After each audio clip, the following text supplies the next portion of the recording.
মেয়ে খুন হয়েছে এটা বলতে অপরাধ কোথায় ছিল? তার কাছে ধর্ষণটা টাকা দিয়ে মূল্যায়ন করা হবে। তিনি নিদান দিয়েছিলেন, যার ফলে যারা ধর্ষক, যাদের টাকা আছে, তারা তো সানন্দেই ধর্ষণ করে যাবেন, এবং করছেনও তারা, কোনো সাজা নেই। তো এই রাজ্যের মুখ্যমন্ত্রী একটা প্রবণতাই হচ্ছে, যারা ধর্ষিতা হবেন তাদের টাকা পয়সা দিয়ে চুপ করিয়ে দাও, ধর্ষণটাকে সামাজিকীকরণ করো, সর্দি কাশির মতো।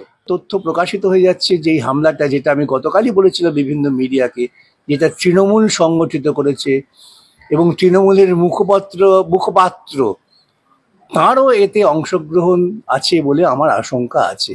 যেসব এলাকা থেকে গুন্ডাদের আনা হয়েছিল তাদের এটা আছে, তারা ভয় পাওয়াতে চেয়েছিলেন। কি এমন গোপন রহস্য যার ফলে এই একজন চিকিৎসককে রাজ্য প্রশাসন ছাড়তে চাইছেন না বা ছাড়তে পারছেন না? কি ভয় তাদের মনে? নিজের অপকর্ম ঢাকবার জন্য তিনি মিছিলে নেমেছেন। পুলিশ মন্ত্রীকে বুদ্ধদেব ভট্টাচার্য নয়, স্বাস্থ্যমন্ত্রীকে বিকাশ রঞ্জন ভট্টাচার্য নয়, উনি নিজে। তো নিজের ব্যর্থতার জন্য উনি পথে নামছেন।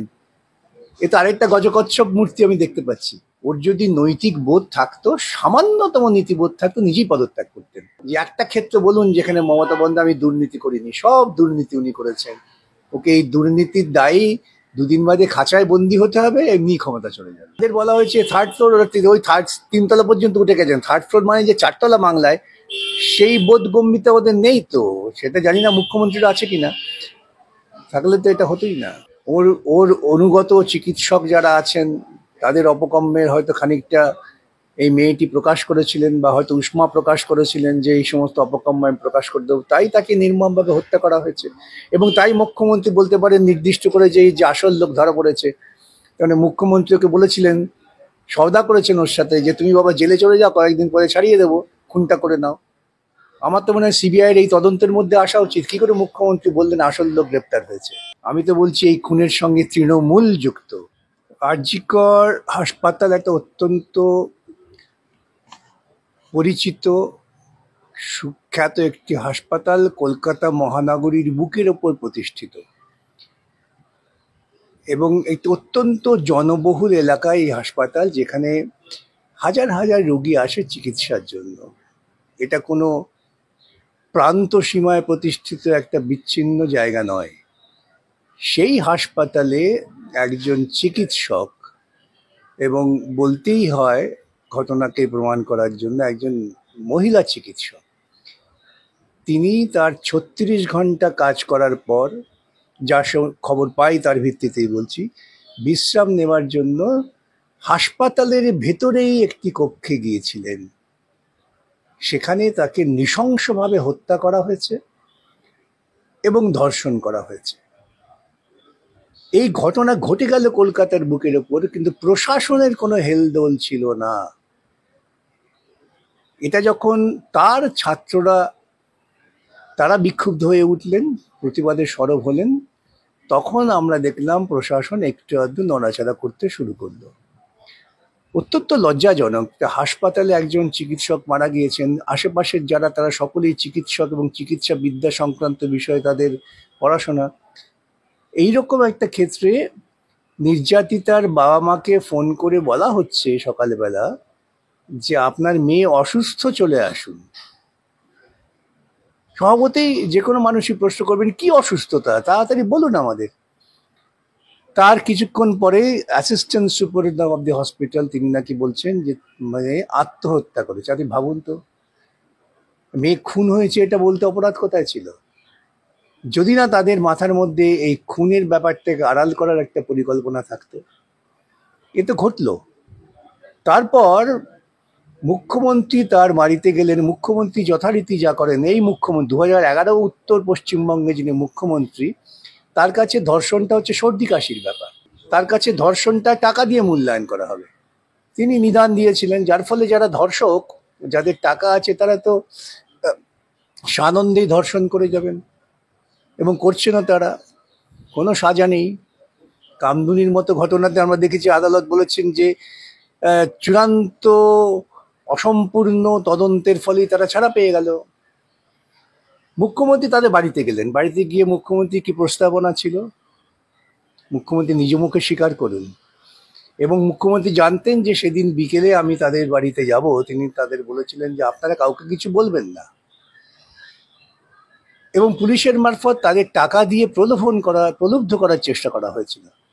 অতএব এই রাজ্যের মুখ্যমন্ত্রী একটা প্রবণতাই হচ্ছে, যারা ধর্ষিতা হবেন তাদের টাকা পয়সা দিয়ে চুপ করিয়ে দাও, ধর্ষণটাকে সামাজিকীকরণ করো, সর্দি কাশির মতো। ছাত্রছাত্রীরা উত্তাল হয়ে উঠেছেন, স্বভাবতই ছাত্র যুব সমস্ত আন্দোলন করছেন। এবং 3 দিন 4 দিন পার হয়ে যাওয়ার পরেও কলকাতা পুলিশ তারা একজন সিভিক পুলিশকে শিখণ্ডি খাড়া করে বললেন যে আমরা একজনকে ধরেছি। ইতিমধ্যে কাউকে জিজ্ঞাসাবাদ করলেন না যতটুকু জানা গিয়েছে। আমরা হাইকোর্টে এলাম, হাইকোর্ট সমস্ত বিবরণ শুনে বেলা 3টের সময় বললেন সিবিআইকে তদন্ত দায়িত্বপ্রাপ্ত করো, সিবিআইয়ের হাতে সমস্ত তথ্য তুলে দাও। সন্ধেবেলা আমরা খবর পেলাম যে হাসপাতালে ওখানে ভাঙচুর হচ্ছে, সেমিনার হল সংক্রান্ত জায়গায় ভাঙচুর হচ্ছে। উদ্দেশ্য কি? সাক্ষ্য লোপাট করা। সেখানে ছাত্র যুবরা প্রতিবাদ করলেন, আমরা দৌড়ে গেলাম।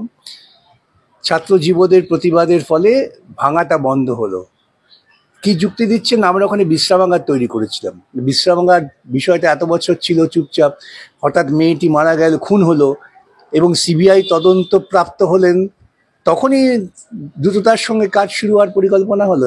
এই ঘটনা পরম্পরায় কি দাঁড়ায়?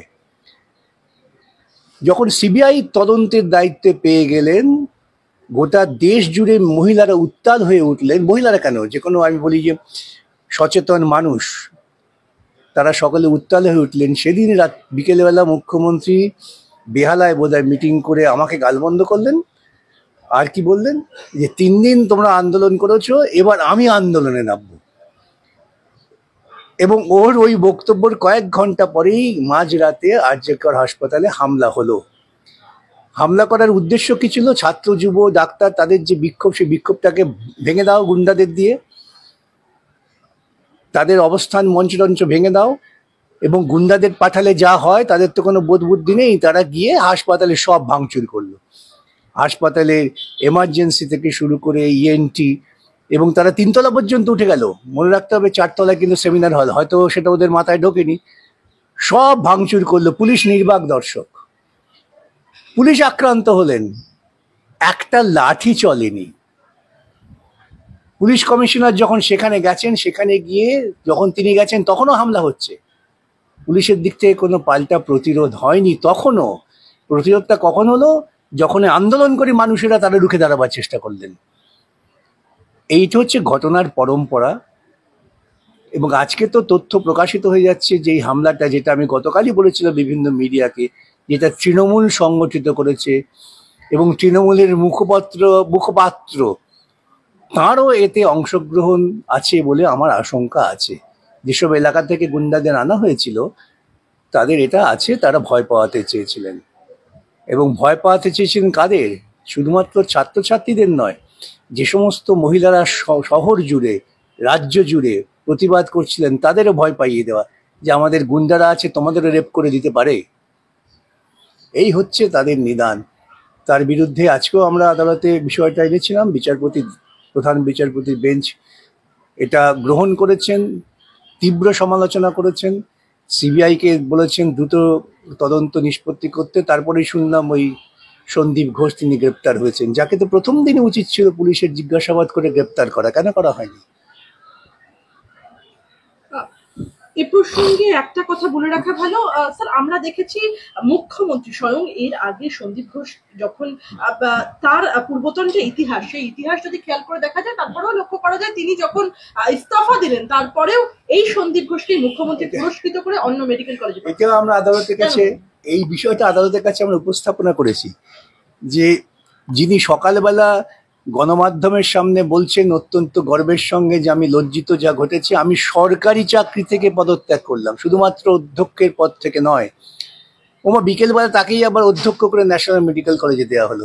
বিচারপতিরা প্রশ্ন করেছেন, যে প্রশ্ন সাধারণ মানুষের থাকে, এত ক্ষমতাবান সে যে তাকে চাকরি ইস্তফা করলো, ইস্তফা গ্রহণ করা যাবে না, তাকে ওই সমমর্যাদা বা অতিরিক্ত গুরুত্ব দিয়ে ন্যাশনাল মেডিকেল কলেজ কলকাতায় নিয়ে আসা হবে। ন্যাশনাল মেডিকেল কলেজের ছাত্ররা তারা যথারীতি বিক্ষোভ করেছেন। কি এমন গোপন রহস্য যার ফলে এই একজন চিকিৎসককে রাজ্য প্রশাসন ছাড়তে চাইছেন না বা ছাড়তে পারছেন না। কি ভয় তাদের মনে? এ প্রশ্ন তো সাধারণ মানুষ করবেন। এমন নয় যে তিনি না থাকলে পরে হাসপাতাল পরিচালন ব্যবস্থা অচল হয়ে যাবে, আর কেউ নেই চালাবার মতো। এটা তো পশ্চিমবঙ্গের চিকিৎসকদের মধ্যে এই পরিস্থিতি নেই। তিনি যতই তৃণমূলী ভাবাদর্শে ভাবিত তরুণদের মধ্যে বলুন না কেন, আমরা চিকিৎসা বিজ্ঞান হয়েও তৃণমূলের সঙ্গে আছি, চিকিৎসা শাস্ত্র পড়বো, বিজ্ঞান পড়বো, তৃণমূলের সঙ্গে থাকবো, এ দুটো মেলে না। যাই হোক, তবু তারা আছেন তাদের বোধ বিবেচনা অনুযায়ী, তারাও তো থাকতে পারতেন। তাহলে একজনকেই কেন রাখতে হবে? এ এক বিরাট রহস্যজনক প্রশ্ন। এই প্রশ্নেরও সমাধান আমরা পাবো আগামী দিনে তদন্ত ঠিকমতো হলে। স্যার, একটা প্রশ্ন আপনার কাছে খুব জানতে ইচ্ছা করছে যে এই সন্দীপ ঘোষ তিনি এত পাওয়ারফুল কি করছে? তিনি পাওয়ারফুল, তার মাথায় আছে তো দিদি।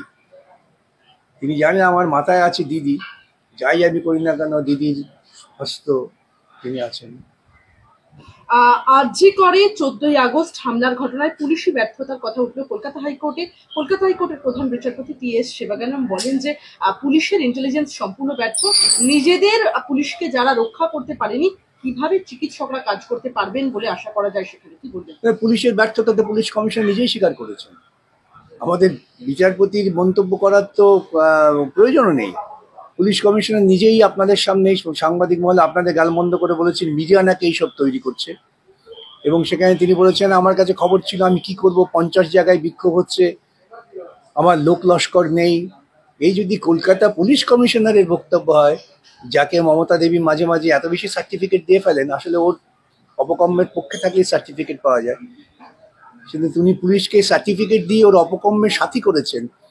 পুলিশ কমিশনার নিজে স্বীকার করেছেন তিনি ব্যর্থ। তাহলে যে পুলিশ কমিশনার নিজে ব্যর্থতা স্বীকার করেন, সেক্ষেত্রে কি করে মানুষ ভরসা করবেন? মমতা বন্দ্যোপাধ্যায় বলছেন বুধবার রাতে আরজি করে দুষ্কৃতী তাণ্ডবের ঘটনায় মমতা বন্দ্যোপাধ্যায়ের নিশানায় রাম বাম। স্পষ্ট বলছেন তিনি, আমি কোট আনকোট বলছি, আমি যতটুকু তথ্য পেয়েছি, আমি ছাত্রছাত্রীদের কোনো দোষ দিচ্ছি না, বহিরাগত কিছু রাজনৈতিক লোক যারা বাংলায় অশান্তি করতে চান, বাম এবং রাম একত্রিত হয়ে এই গন্ডগোলটা করছে। আমি দেখুন ইতিপূর্বেই গতকালই বহু মিডিয়াতে আমি কথা ব্যাখ্যা করে দিয়েছি, সবই যুক্তি নির্ভর, তথ্য নির্ভর, যে এই সমস্ত ঘটনাটা ঘটিয়েছেন মমতা নিজে তার চেলাচামুন্ডাদের দিয়ে, এবং তিনি অত্যন্ত নিশ্চিন্ত। তিনি বাম রাম করলে পরে তিনি এতক্ষণ চিৎকার করে বলতেন না যে হাসপাতালে যে ক্ষয়ক্ষতি হয়েছে ওদের থেকে আদায় করব। একবারে বলেছেন এই হাসপাতালে ক্ষয়ক্ষতি করে ওদের থেকে আদায় করবো? একবারে বলেননি কিন্তু। কেন ওটা বললে তো বিপদে পড়ে যাবে। আর আজকে আপনাদের বিভিন্ন তদন্তের ফলে এবং যে ফৌজদারি তদন্ত যেটা সিবিআই করতে চাইছেন, দেখা যাচ্ছে তো কারা করেছে, তৃণমূলীরা করেছে। আমি যে কথা বলেছিলাম তা তো অক্ষরে অক্ষরে মিলে যাচ্ছে, এবং সেজন্যই তিনি একবারও দাবি করেননি যে এই ক্ষতিপূরণের যারা দায় তাদের কাছ থেকে ক্ষতিপূরণ আদায় করবে। আসলে ভদ্রমহিলা অসত্য কথা বলতে অভ্যস্ত, এবং তাই তিনি বলেন। একই সঙ্গে মমতা বন্দ্যোপাধ্যায় বলছেন গতকাল আরজি করে যে ক্ষতি হয়েছে, যারা এই তাণ্ডব করেছে তারা কিন্তু আরজি করে ছাত্র আন্দোলনের সঙ্গে কোনোভাবেই যুক্ত নয়। আমার যতদূর মনে হয় আউটসাইডার, বিজেপি ছিল, কারো হাতে ডিওয়াইএফআই এর পতাকা। আমার কাছে আউটসাইডার তো বটেই, সেই আউটসাইডাররা উনি তো ট্রাকে করে নিয়ে এসেছেন। আমি তো দায়িত্ব নেই বলছি যে মমতা বন্দ্যোপাধ্যায় তার দল তারা ট্রাকে করে বাইরে থেকে লোক নিয়ে এসে একটা পরিকল্পিত হামলা করিয়েছেন, যেখানে ছাত্র যুব মহিলা যারা আন্দোলন করছিলেন তাদের ভয় পাইয়ে দাও, তাদের মঞ্চ ভেঙে গুড়িয়ে দাও, এবং সেই ভাঙার নেশা উন্মত্ত ছিলেন তো লোকেরা, তো সাধারণত নেশাগ্রস্তই থাকেন, এবং সেই নেশার ঝোঁকে তারা হাসপাতালও ভেঙেছেন। সেটা কিছু করার নেই। সবার মুখে শোনা যায় উই ওয়ান্ট জাস্টিস, বিচার চাই। সাধারণ মানুষ তথা মহিলাদের সেই স্বতঃস্ফূর্ত মিছিলের পর এবার বিচার চেয়ে পথে নামছেন রাজ্যের মুখ্যমন্ত্রী মমতা বন্দ্যোপাধ্যায়। রবিবারের মধ্যে ফাঁসির ব্যবস্থা করুক সিবিআই, তাই পথে দিলেন।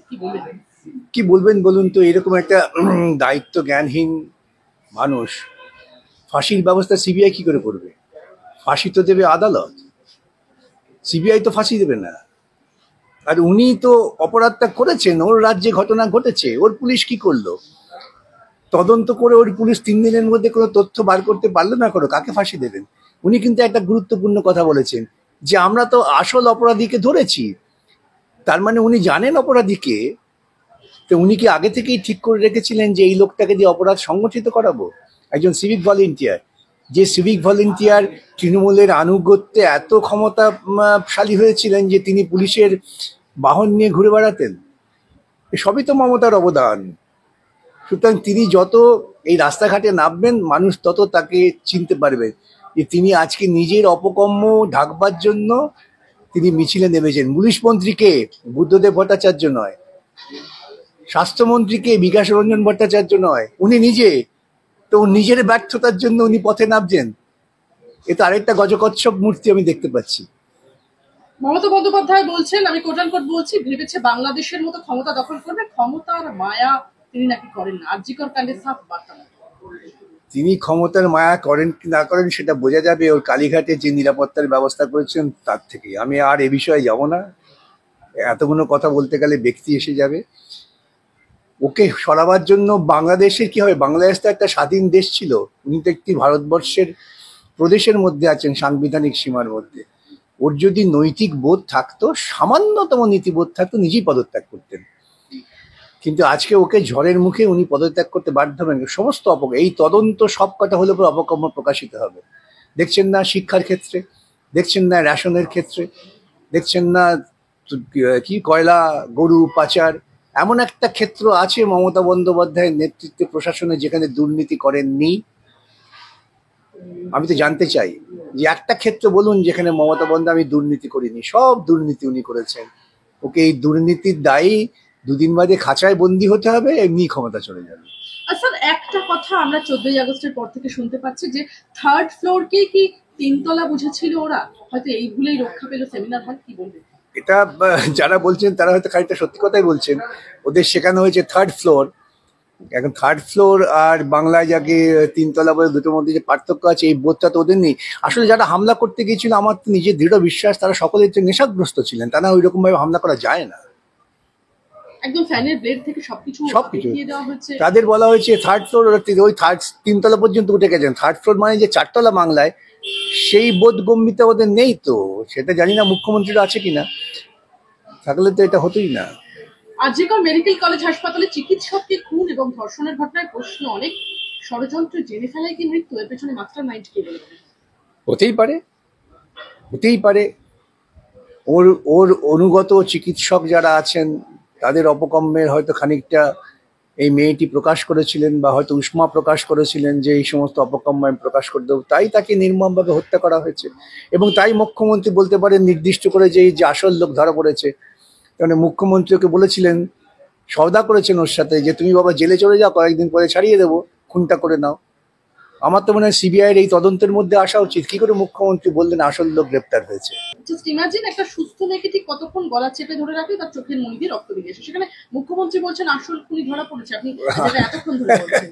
ফরেন্সিক রিপোর্ট হয়েছে, একজন ফরেন্সিক এক্সপার্ট তিনি আমাকে বলেছেন যে এই ঘটনা একজনের পক্ষে ঘটানো সম্ভব না। বিস্ফোরক তথ্য। হ্যাঁ, একজন ফরেন্সিক এক্সপার্ট, তিনি সরকারি হাসপাতালের ফরেন্সিক বিশেষজ্ঞ। নাম করছি না, নাম করলেই কালকে হয়তো তিনি খুন হয়ে যাবেন, সেই জন্য নাম করছি না। তিনি আমাকে বলেছেন যে এটা একজনের পক্ষে হওয়া সম্ভব নয়, বহুজন দুষ্কৃতিযুক্ত। তিনি ধরেছেন একজনকে যাকে তিনি মনে করছেন আসল অপরাধী, তিনি যাকে ফিক্স আপ করেছিলেন যে তুমি এই কর্মটা করবে। হতে পারে তাই। আচ্ছা, আমার শেষ প্রশ্ন আপনাকে। মমতা বন্দ্যোপাধ্যায় বলছেন বানতলার ঘটনা ভুলে গেছে সিপিএম, আয়নায় নিজের মুখ দেখুন। আক্রমণ করছেন, দেখুন আক্রমণের কথা। আচ্ছা, বানতলার ঘটনা কবে ঘটেছিল? আসছে কত বছর আগে? তারপরে বিজ্ঞান প্রযুক্তি কত এগিয়েছে, সুরক্ষা কত বেড়েছে। বানতলা শহরের বুকে হাসপাতালে ঘটেনি, বানতলা একটা খোলা ময়দানে ঘটেছিল, এবং যারা ঘটেছিলেন তারা সঙ্গে সঙ্গে গ্রেপ্তার হয়েছেন, তারা আজও জেল খাটছেন। মমতাকে এটা জানেন? মমতা সেই সময় তার গুরু কুণাল ঘোষের পত্রপত্রিকা ছিল, প্রতিদিন খুঁজে বার করে দেখুন না কি লেখা হয়েছিল তখন বানতলা নিয়ে। বানতলার অপরাধীরা সাজায় আজও জেল খাটছেন, এবং বানতলার সঙ্গে সিপিআইএম যুক্ত ছিল না। আমি তো বলছি এই খুনের সঙ্গে তৃণমূল যুক্ত। উনি অস্বীকার করতে পারেন তথ্যভিত্তিক প্রমাণের পর? তৃণমূল অন ক্যামেরা, এবং তৃণমূল যুক্ত বলেই তিনি হাঙ্গামা করিয়েছেন তৃণমূলীদের দিয়ে সমস্ত সাক্ষ্য লোপাট করার জন্য। এটা ওপেন চ্যালেঞ্জ।